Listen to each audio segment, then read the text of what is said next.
Hey guys, I hope you're all as excited as I am, but welcome to the first episode of the INTOCHANGE Podcast. On the INTOCHANGE Podcast, we will be talking to people who have been through adversity and come out the other side a better version of themselves. Not only that, but they're now leading from the front and inspiring others to do the same. It is my hope that by sharing these stories, it'll help anyone out there that's struggling to realise that it's never too late and change is always possible. So today I'm joined by Danny West. He's a good friend of mine and we both have a bit of a colourful background. We're going to share a bit of his story, but he's also going to help me to share mine. So for anyone that's been following me, you already know what you're in for, but for anyone that hasn't, strap yourself in. It's going to be a bumpy ride. Enjoy the first episode of the INTOCHANGE Podcast. Tell me a little bit more about where the idea for INTOCHANGE came from and how that conversation took place between us, Danny. I guess we were just sitting there talking about how far we've come in our lives, and just that, change is possible for everyone. Like, we both have a story. We've both come out on top. And, just back and forth ideas come about, and we just said, like, why not? Why not tell people that it's possible to change and that anyone can do it, no matter where you're at, no matter what you've gone through, that, it doesn't matter. And man, I remember I was driving along. I know exactly where I was too. I was driving past Paradise Point on Oxley Drive, okay, coming home to where I English, to where I live now. And we're on the phone and you're like, man, you should do a podcast. And my brand before Interchange was actually Interfit. Yep. And you were like, instead of Interfit, you could call it Interchange because it's just, proof that anyone can change no matter where they're at. And I just thought, boom, that's hit the fucking nail on the head. Yep.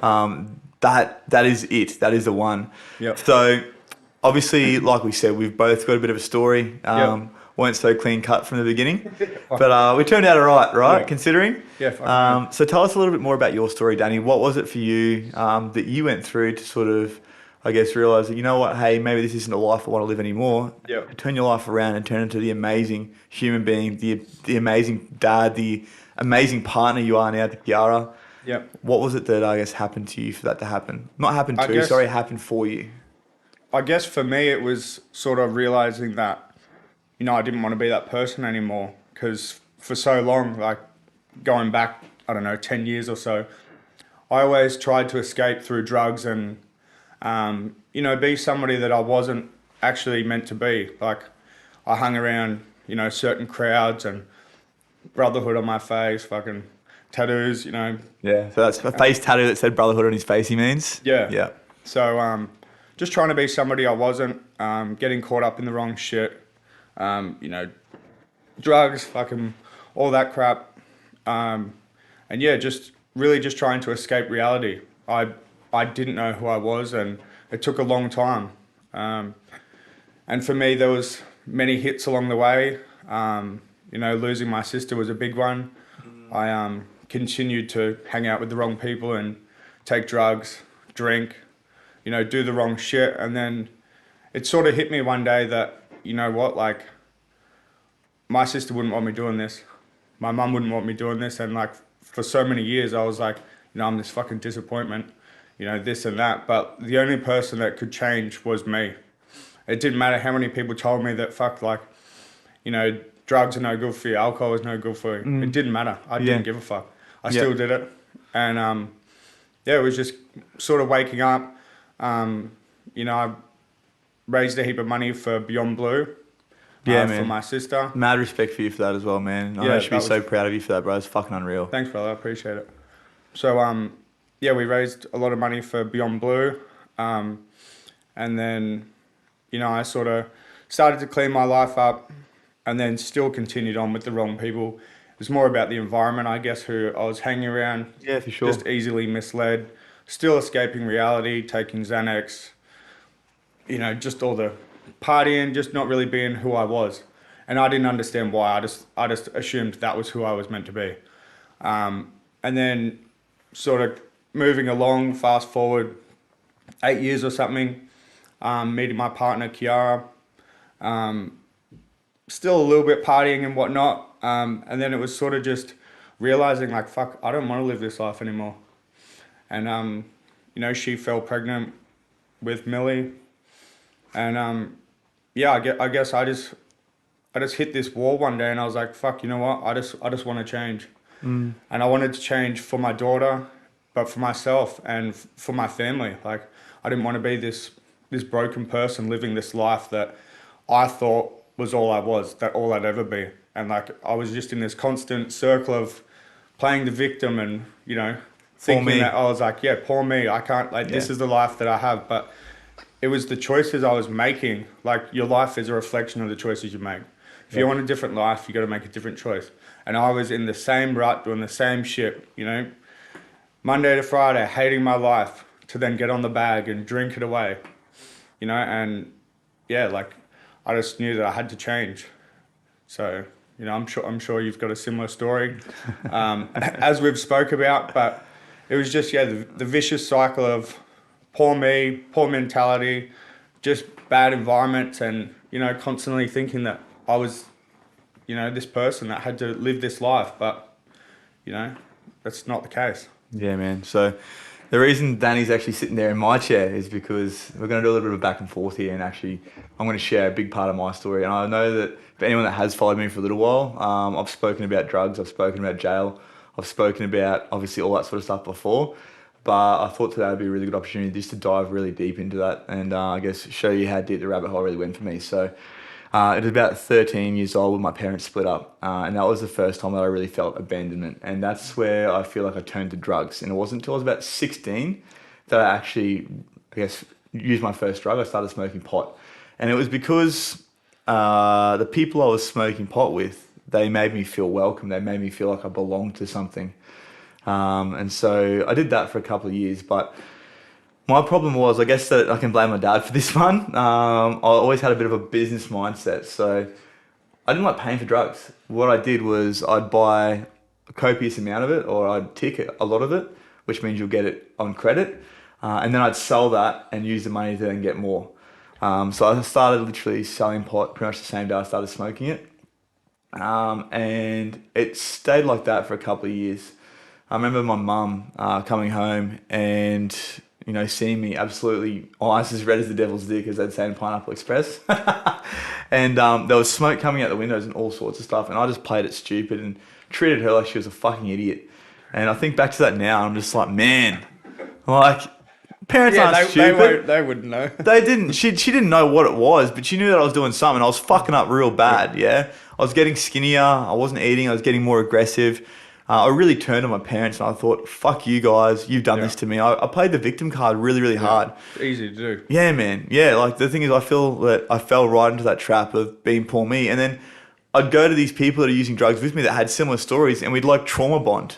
Yeah. Yeah, like we'd all talk about, oh, this happened to me. Oh, man, fuck that guy, fucking rah, rah. And you get closer and closer.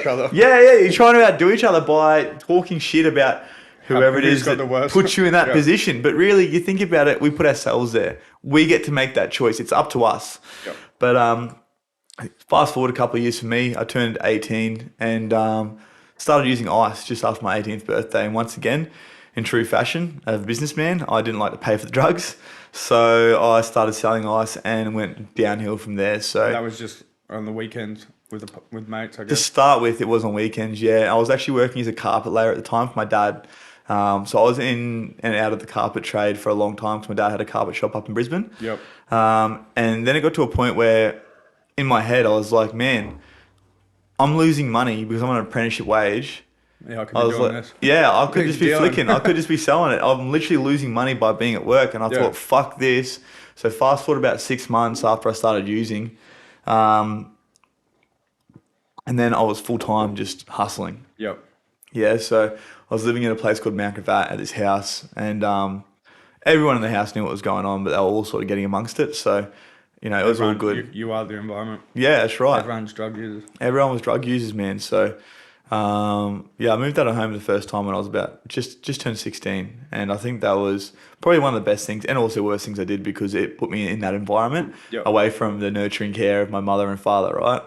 You know, I couldn't be bubble wrapped anymore. And if I think back to it now, like the whole time I was like, they kicked me out, they did this, they did that, but it was because I didn't follow the rules. I put myself in that position. I rebelled. Poor me. Poor me, once again. Why have you done this to me? All that shit.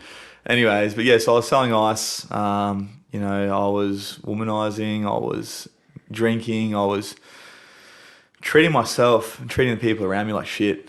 treating the people that love me like shit, just disregarding them completely. And I think a lot of that comes to embarrassment, you know, when it comes to my family. Like, I wanted nothing to do with them, but that was because I didn't want them to look at me and see how fucked up I was. Yeah. And were you trying to escape anything, or? For me, like I said, it was more so about belonging, and I never felt like I'd belonged before because I had those abandonment issues. And when I sold drugs, not only did it give me money, but it gave me power. Yeah. People needed me. Made you feel good about yourself. Well, yeah, people needed me. I felt like I had all these friends, you know. Yeah. But this is the thing. I used to say this as well. You take one letter out of the word friend, and you got fiend. Yeah. Literally, it's so true though, right? Yeah, fucking oath. And that was what I had. I had a heap of fiends hanging around me, and I can tell you right now, the first time I went to jail, they were nowhere to be seen. Yeah. And it wasn't even a wake up call for me then. It took me about 6 years, and over that 6 years of in and out of jail, I was locked up for 4 of them.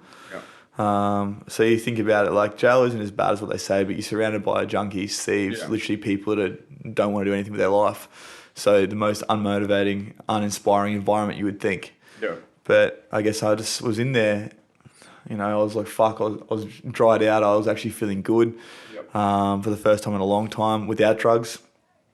And I thought, you know what, I'm better than this. So the last time I went to jail. Was this a turning point for you? Yeah. This was a big turning point for me. So I was in the reception wing, working there. This is at about, I think I would have been about 24, 25 maybe by this point. So I've been using ice pretty much flat stick for that whole entire time. Been in and out of jail since I was 20. Yeah.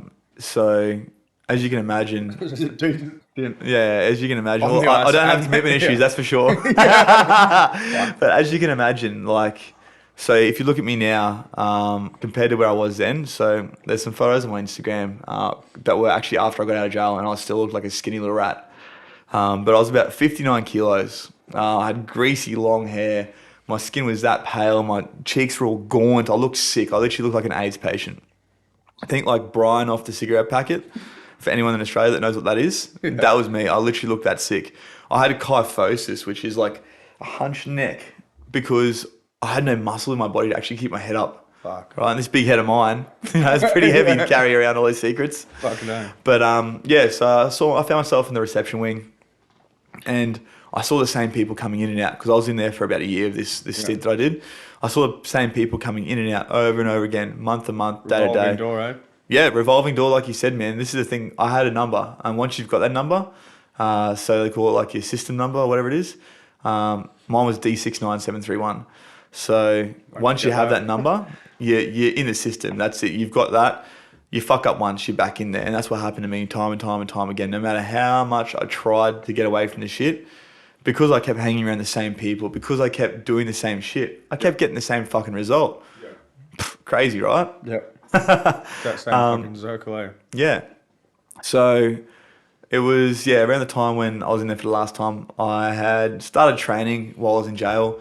And that was like my escape. That was the only thing we could do in the yard. It was either that or shoot up drugs or play cards. And so I'd play cards and not shoot up drugs and train. Yeah. And I'd never trained or anything like that before in my life at all. And I took a really liking to it. I was hanging out with the boys. We'd, use each other for weight. We'd sit on each other's backs when we're doing push-ups. We'd jump on each other's shoulders when we're doing dips. We'd jump on each other's shoulders when we're doing squats. And that's how we got through the day. There was no days off. We just did it every day. That was the same thing, Yeah. We'd eat together. We'd do all that sort of shit. So that was, I guess, the first part of actually, I guess, being around that brotherhood or being around training that I sort of felt. And once again, it came down to that belonging. And that might be another reason as to why I didn't mind going to jail so many times, because once again, I felt like you were somewhere. I felt like I was someone, bro. Yeah. I mean, I think back to it now and it always brings a tear to my eye, because it's so sad to think about that. That was the point that I got to where I felt like being in jail was better than being outside. Yeah. And so like I said, I saw the same people day in and day out coming back through those doors, and I thought, fuck it, I'm so much better than this. So like my parents raised me better than this, you know. They're literally sitting out there thinking, what did I do? Where did I go wrong? How did I fuck up so bad that my son's in jail? And really, it was all me. Yeah. And they don't deserve that. My parents don't deserve that. They're beautiful people, yeah. At the end of the day, that was all me. That's what got me there. So I heard about this guy that was doing his PT thing. Yeah. He got out of jail and started doing his PT course, and he was killing it. And I thought, fuck it, I enjoy fitness. Why don't I do that? Yeah. And so that was my out. But so that was the first real pivotal point for me, was doing the PT course after I got out of jail and actually sticking to something that I set. Like I set all these goals, and when you're on the ice, you'd understand this, yeah? When you're on drugs, you set all these goals and they're literally just pipe dreams. Yeah. Exactly that. right? Pun intended. But they're literally just pipe dreams. And they all go to shit. Nothing happens. I mean, at one point I had a car workshop. I was smoking more meth, sitting in the car hoist, wigging out about people coming in the door than I was actually working on cars. Yeah. That was my day. I'd literally go to the car shop. I'd put the roller door up. I'd put the roller door back down. I'd load a pipe and I'd start smoking. And that was me. Every day. It was fucked. Yeah. So, it was a great opportunity there. I was working on cars that were bought and sold from auction. Yeah. And I made some good money doing it. But where did that go? Straight in the pokies, straight back in the pipe. So I thought, fuck it, this is my first chance to actually get away from this stuff. And I started doing the PT thing and really, really fell in love with it. And then I got the news that my partner at the time was pregnant with my son, William, who's now 4 years old. And for me, that was the big wake-up call. Was I sort of had that moment where I was like, if my son comes into this environment, how is he going to turn out? I wasn't happy. Yeah. Okay, I don't think any of us are really happy in that environment. No. But we get comfortable, right? And that's probably why you continuously chasing these highs. Yeah. This escape. Yeah, it was really to numb the pain because I didn't like who I was. I hated that I didn't feel accepted anywhere I went. But the drugs made me feel like I had that acceptance. Yeah, those friends, fiends. Yeah, but it was fucking lonely as fuck, right? Yeah. Speaking of loneliness, then I had to walk away from everything when I found out my son was being born. I literally left. I left my partner at the time while she was pregnant because her family was still tied up with the drugs and everything like that. And I knew that if I didn't get away from them and I didn't get away from that, right now where I am. So this was your stepping stone. Yeah, it was literally to the new Ben Owens. Walking away from everything. Yeah. And that's the thing, like by changing environment, changing, I guess, the people I was hanging around. Yeah. And this is the thing, like I was lonely for a long time. I didn't know how to talk like you and I here. I could only talk drugs and I could only talk jail. Yeah, bruh, eat swine, fucking chines, like just jail lingo. Yeah. Like that was my everyday thing. Like I didn't know how to actually have a conversation or put myself out there. Yeah. So yeah, the big turning point was definitely my son being born. But the one before that sort of made me realize like, hey, wake the fuck up, was seeing people doing the same shit, getting the same results and realizing that if I kept doing this shit, I was going to do the same. Hey, hello. Sorry for interrupting your podcast, but I just wanted to jump on here quickly and talk to you about the must-have personal development tool for 2023. It's just dropped and it's called the Happier, Healthier You Journal. So the best way to describe this is if I think back to when I first started my journey of personal development. There was lots of information out there, but there was no one tool which would help me to make sure I was moving in the right direction. I looked for journal after journal and daily planner after daily planner. I found plenty around gratitude and plenty around business, but nothing around personal development and growth. So from the minute you open this journal, it's going to challenge you to figure out exactly where you're at. Then it's going to help you to set goals around where you'd like to be. Then the Happier, Healthier You journal becomes the tool to bridge that gap. So whether you're just fresh out in the world of personal development or you've been growing for years, this is the must-have tool when it comes to personal development in 2023. To find out more about it, jump onto my Instagram at interchange_coaching, head to the Shopify link, and that'll give you all the necessary details.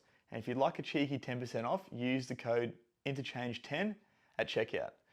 Now back to our podcast. From that point on, I went into obviously becoming a PT. I started to actually be able to see my son then. I didn't have anything to do with my son for the first 6 months, and that's something that I'm very ashamed of till this day. I actually shared that and became vulnerable about that the other day on Instagram. And the thing is that by getting it out there and putting it out there, it was like the rite of passage for me to actually get rid of it. Yeah. Because I held so much shame around it for so long. But the thing is, like, I'm here now, I'm trying to do the best I can for my son. Yeah. And that was the thing, like, it was more so, I want my son to feel accepted. I want my son to know that he can always come to me. I want my son to not grow up and have to go through that shit.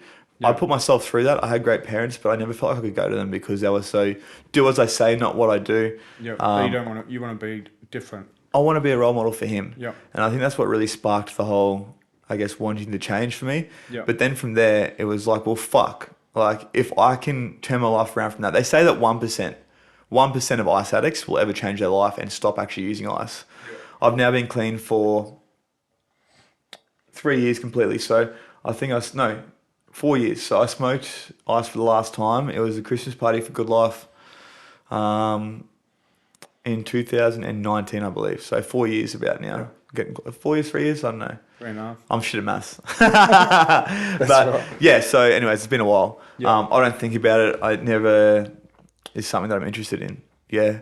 But yeah, the thing is, if I can do that, if I can walk away from being the most putrid junkie in the world, the most low of the low, like the people that you get, like literally people would spit on you, like hearing that story, I was embarrassed to tell people at the gym. No one at the gym knew this for years until I actually became more confident in who I was and who I was becoming. Do you think this is what made you the person you are today, where you want to help people change their lives, and that this is the big cause of what Interchange is? Because you've got this story, and like you're not just a guy off the street that's gone and done some textbook fucking course to become a PT. You have actually got a story to tell, to show people that wherever they're at in life and wherever they've been, that they can change. Do you think that's your drive for? That would be probably the biggest driving force, is that knowing there are other people out there that are probably going through the same shit I was going through. Yep. Probably whether they're in jail, before they've gone to jail, all that sort of stuff. Yep. But when I got out, I felt like I didn't have any support, because I literally walked away from everything and everyone I knew, and that was the loneliest I've ever been in my entire life. Yep. But it was also the best thing I ever did, because it gave me a clean start. So that was definitely the driving force behind wanting to, I guess, show people that they are capable of more, because at the end of the day, sorry, stole the Mega Run fucking tagline there, but this is the thing, anyone can change, right? It's never too fucking late, and I'm a prime example of that. Like you said, I haven't done a textbook course, I haven't gone to university, I haven't done any of that shit, but I've lived it. Yeah. I know what I did to get me to where I am today, and I know that anyone can do it, because if I could do it, I'm no more special than you. I'm no more special than John, Dick, or Harry down the street. Yeah. I'm just a human, I'm just me. I'm a human being. And this is what Interchange is all about, is yes, no matter where you're at in your journey, you can change, but you have to do the fucking work. Yeah. It wasn't fucking easy. People would look at me now, and they look at you as well, and they think these guys have got it made. They're doing well. They've got, good relationship. They've got kids. They've got nice houses. They've got nice shit, right? Yeah. But fuck, man, like, we worked hard to get that shit. And this is what you got to sacrifice. There's things that you got to do in order to grow. Like, nothing's handed to you, and I think that's what separates us from the other people that are still doing the same shit. They're living week to week, or living in that that mentality of poor me that we used to be. That's wondering why they can't get ahead, right? Yeah, we sit there and it's like, poor me. I've spent all my money, which was probably on cocaine and alcohol, and living up. No idea what you're talking about, bro. Yeah, the people that lived to celebrate the weekend, I don't even know what the fuck you're doing. I did it for 15 years. Yeah. And you did it too. Like, for however long. Yeah. We fucking go Monday to Friday, hating our life, hating Monday our job. to Thursday, you're fucking hating life, bro. Yeah. And then Friday, you're like, the weekend's here. Celebrating the weekend for what? Yeah. To then hate your life again, be broke as fuck, living in the same vicious cycle. To do what? For me, it was escape my reality of, because I didn't know who the fuck I was. Yeah. And then for you, it was, not fitting in, or not feeling like I belong to anything. Yeah. Accepted, or whatever it may be. And that's the worst part. But we can change, and we have. Dude, look now, like I said, I feel like I didn't belong to anything. Yeah. And now, like with the Mega Run community, the skydiving community, I'm a skydiver as well. And these people are literally the most welcoming, most loving people you ever meet. They just want to help you. They just want to help you get after it. Like, you will find your people. This is the thing, like, I know so many people that are out there struggling with drug abuse, and they're not even doing it because they're enjoying it. Yeah. They're not enjoying it one bit. They're doing it because it fills the void and makes them feel better about the shit they've done or the shit life they're living. Yeah. But the thing is, nothing fucking changes if nothing changes, right?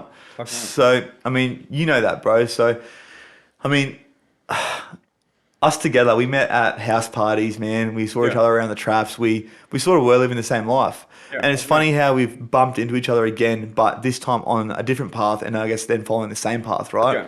Well, when we first reconnected, it was sort of, I think you come to Kay's birthday, and it was like, fuck, this dude's got fucking good energy, good vibe. And then pretty sure we did that Dreamworld.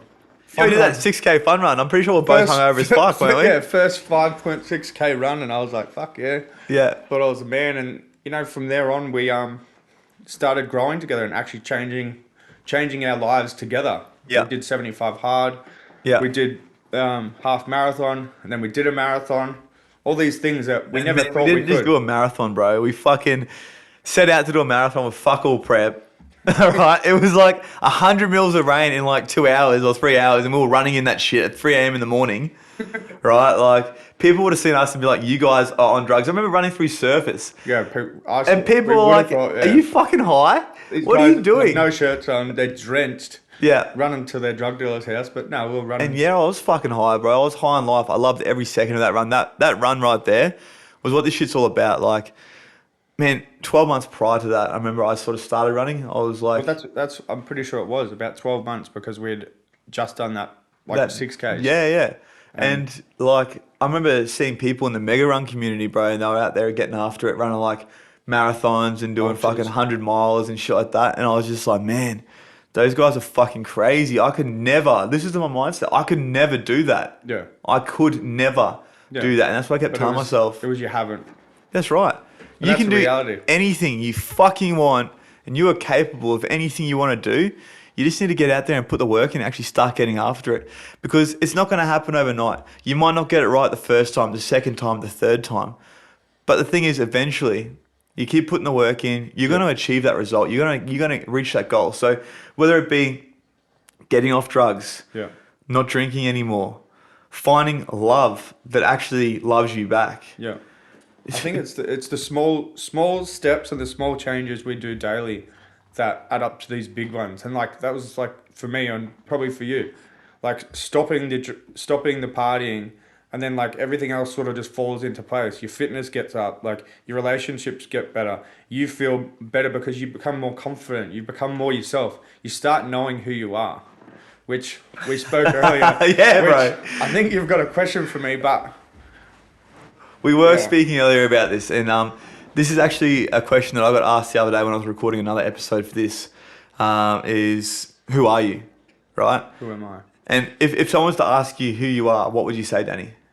Man, it really throws me for six, and still now I've had a while to think about it, but I honestly don't know how I don't even know what the right answer is, but I feel like if you're continuously growing and not like stagnant or like just this person that only does the one thing, you can't really explain it as much. Like, but you feel like you're getting closer towards who you actually are. Continuously growing and continuously trying to be a better person. I don't know. Like, I'm not really too sure what the right answer is. There's no right answer. This is the thing. I think with the who are you, and this is the thing because you actually thought about it in depth, right? Yeah. If I'd asked you a few years ago who you were, you would have said, I'm Danny. I hang out with these blokes. I fucking get on the bag. I like to party. Yeah. That's not who you are. That's the shit you do. Yeah. Yeah, that's not actually your identity. You're just describing what you do and what you think you are. And how many people, if I was to ask them who they are, they're like, oh, I'm John and I work in e-com and I've got this online store and it does really well. And on the weekends, I like to hang out with these guys and I do this and I drink beer. Yeah. That's not who you fucking are. Yeah. Who you are is who you are right here. Yeah, exactly. Within your heart. And the thing is that so many people are lost. Yeah. And I think that's what Interchange is all about, is showing people that you never really know who you are. You don't even know what the purpose of life is, but it's a journey. Yeah. 100%.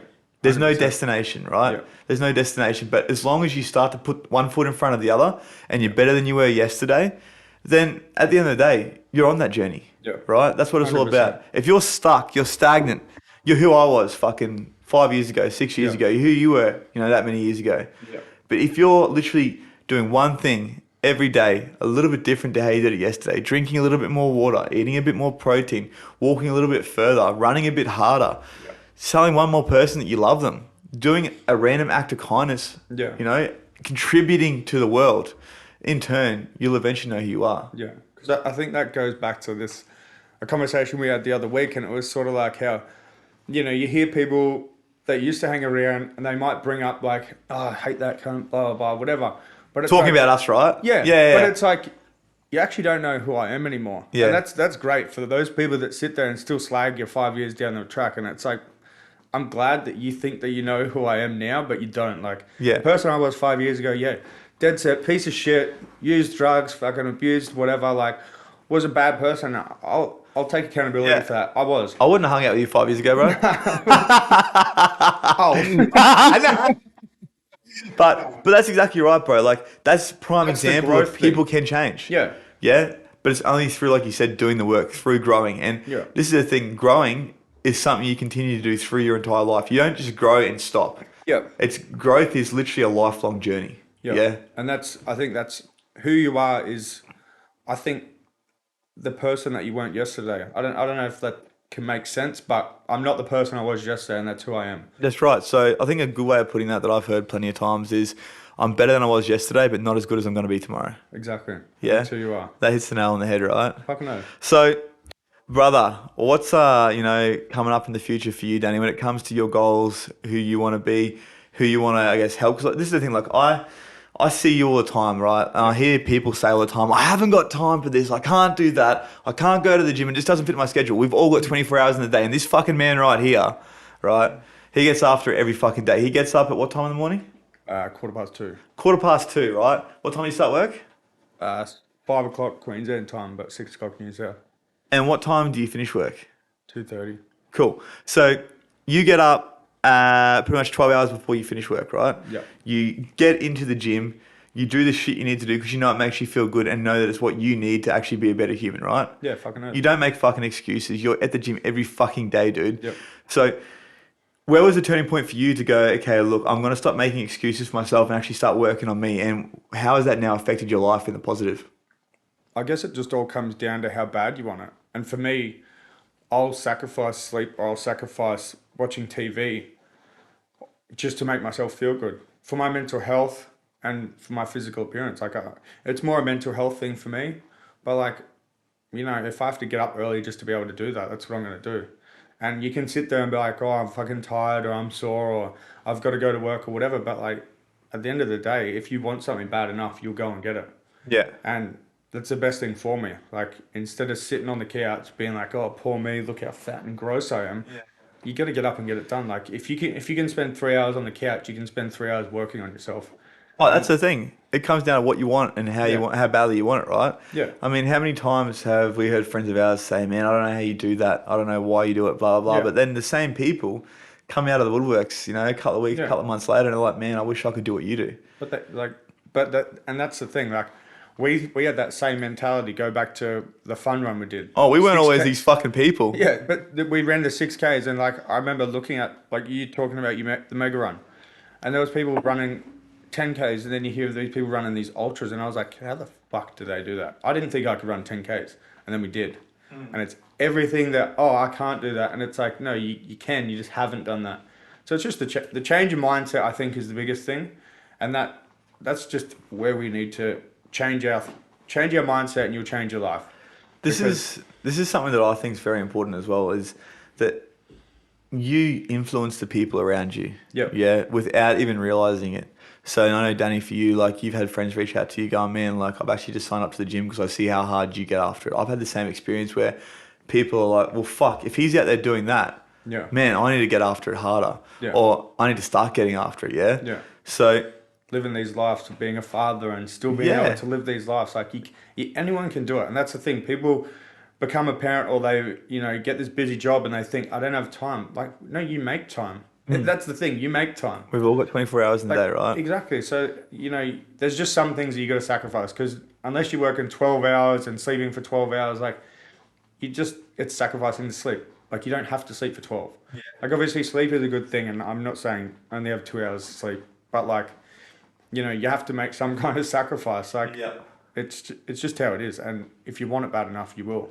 So I guess this is the thing, I've seen you already help so many people to sort of get on track and try and pull their heads in and obviously do the work themselves. Right. If there was someone out there that was struggling, they wanted to start at the gym or they wanted to, I guess, lose a bit of weight or they wanted to just, I guess, work on becoming a better version of themselves, what would be the piece of advice that you would give them? I guess just starting. At the end of the day, it doesn't matter where you are. You just got to start. And how bad do you want it? Like, I don't know. Realising your why. Yeah, realize why do you want it? Like, what makes you want to do that? Like, for me, it was for my mental health. Okay, so that is your why. It's for your mental health. So can you elaborate on that a little bit more? I guess just knowing that I'd rather feel good 7 days a week than feel shit. Yeah. So I'd rather get up and feel good for the whole day than be like some of the guys at my work that are miserable, and that's because of the choices they make. Yeah. These guys come to work, they're depressed, they're anxious, they hate their relationships, they hate their life, they hate their kids.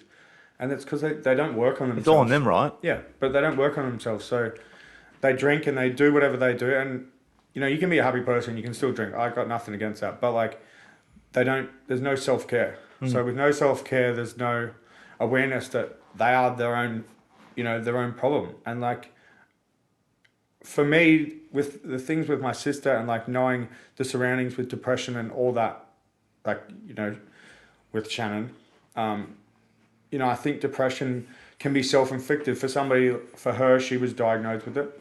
Yeah. But then for a lot of other people, they're self-inflicted by alcohol and drugs. Right.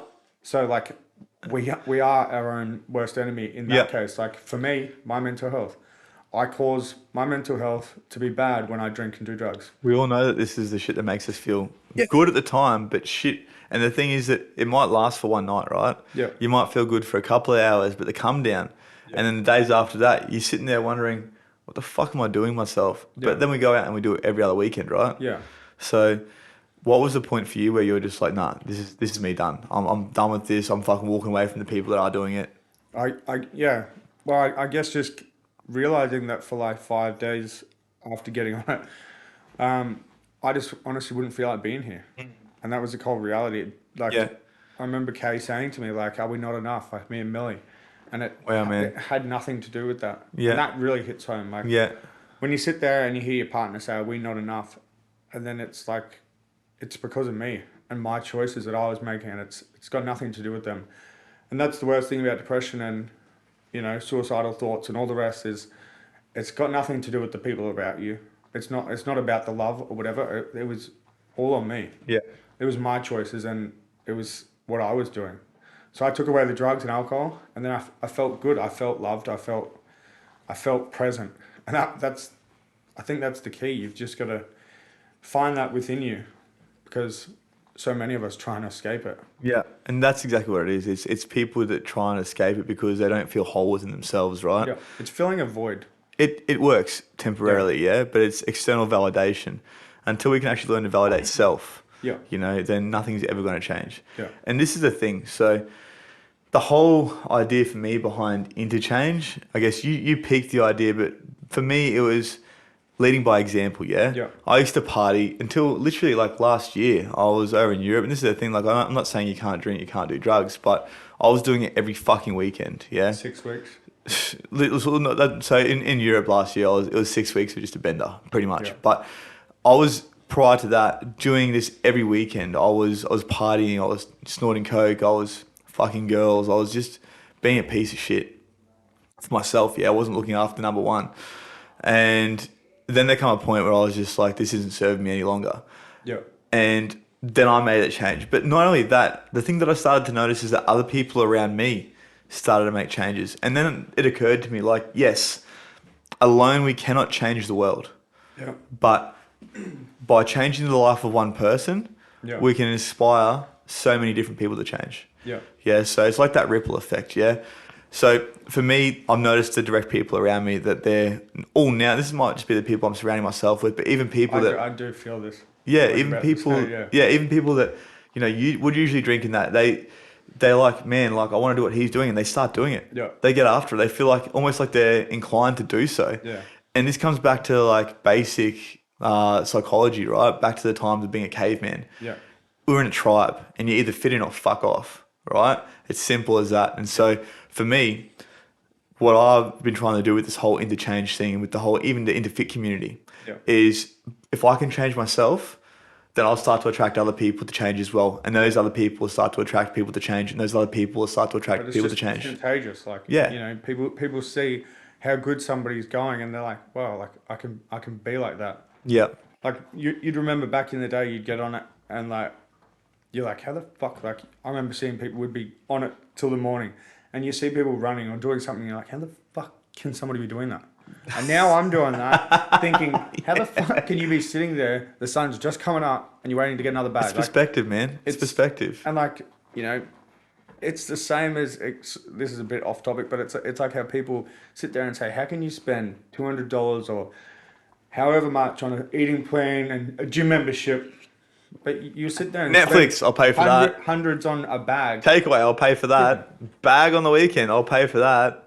All the cocktails, I'll pay for that, but I can't afford to pay $150 or $200 a week for a coach. 7 days a week. crazy, right? But that's their mindset, and that's just it's changing that whole mentality. And fuck, I don't know how long I did it for, 12 or 15 years. Yeah. But the thing is, man, like, at the end of the day, we realized, and everyone does have that point of realization. It's just about having to pull the trigger, and that takes fucking courage, man. Is actually realizing that, I want to change. I need to do something different to everything I've been doing for so fucking long. Yeah.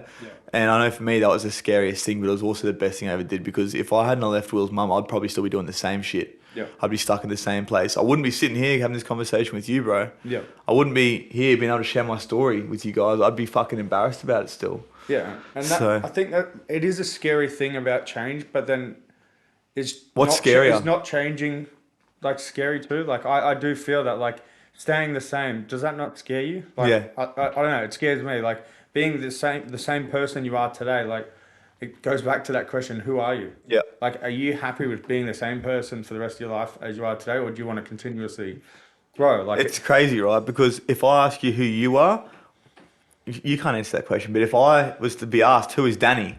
I'd say he's a fucking amazing father. Yeah, he's an amazing partner. He gets after it fucking hard. Yeah, he's got the mindset of an absolute champion. But not only that, he's not selfish. He also likes to help others. Yeah, this is the thing. Like, I think if someone was to ask you the question of who you are, it's how do you want to be perceived? How do you want someone to perceive you? And as long as you can act in accordance with how you'd like someone to remember you, that's who you are. Because you could probably explain your view on what somebody would see you as. Yeah. Or you could probably say, oh, yeah, no, he's a good dad. Or, like, if you were to explain who you are, what your perception of what somebody else may think. But, it's a difficult question. It's a question, yeah. So this is the thing, like, when it comes to the change, okay, think in 5 years' time, if you look back and you're in the same place you are 5 years from now, would you be happy with that? Yeah. And this is what the cost of change is.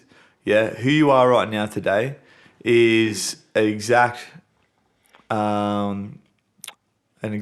what's the word I'm looking for?